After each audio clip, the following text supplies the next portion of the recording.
Guy Lebras, donc je suis le directeur général du groupement des autorités responsables de transport.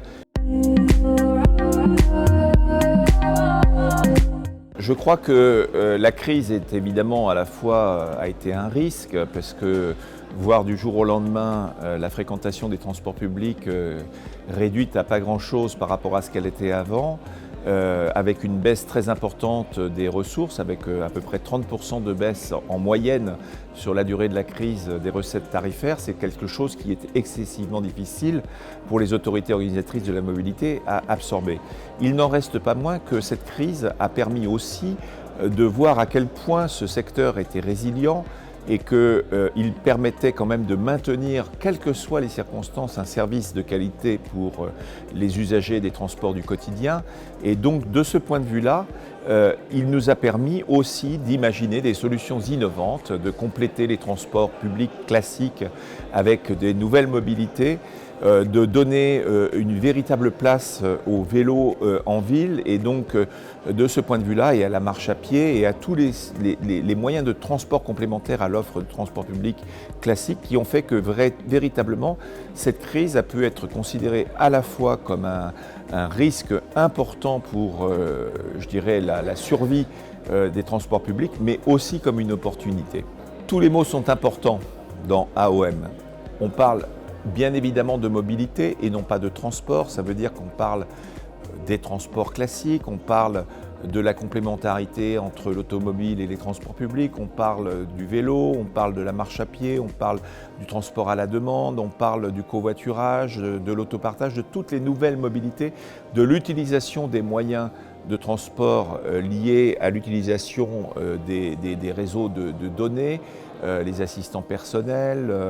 etc., etc. Donc il y a tout un ensemble de mobilité. Donc ça, c'est le champ d'action. Ensuite, dans AOM, il y a organisatrice, c'est-à-dire que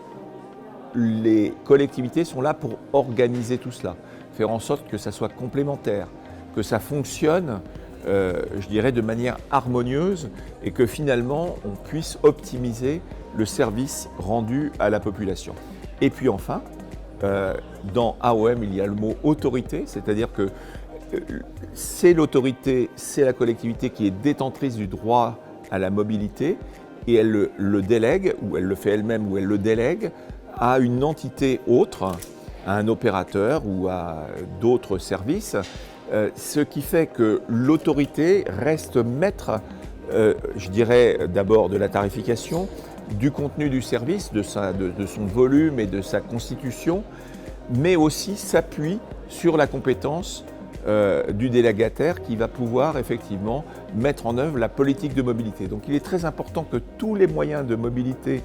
qui sont managés par l'organisation AOM agissent en complémentarité de manière à faire en sorte qu'effectivement on puisse entrevoir l'avenir avec confiance et de faire en sorte que la mobilité au quotidien de tous les Français puisse rester extrêmement performante, puisque nous sommes dans un pays où cette offre de mobilité est extrêmement performante, mais aussi grandissent dans d'autres secteurs, et notamment on a parlé ce matin dans le congrès de la mobilité dans les zones peu denses, qui sont aussi là un enjeu majeur sur lesquels les autorités organisatrices de la mobilité, qui maintenant ont une compétence sur des ressorts territoriaux qui sont soit urbains, soit périurbains, soit ruraux,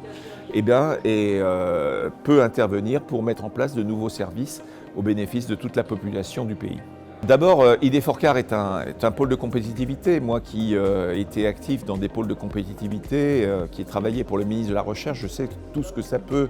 avoir comme qualité, si je puis dire,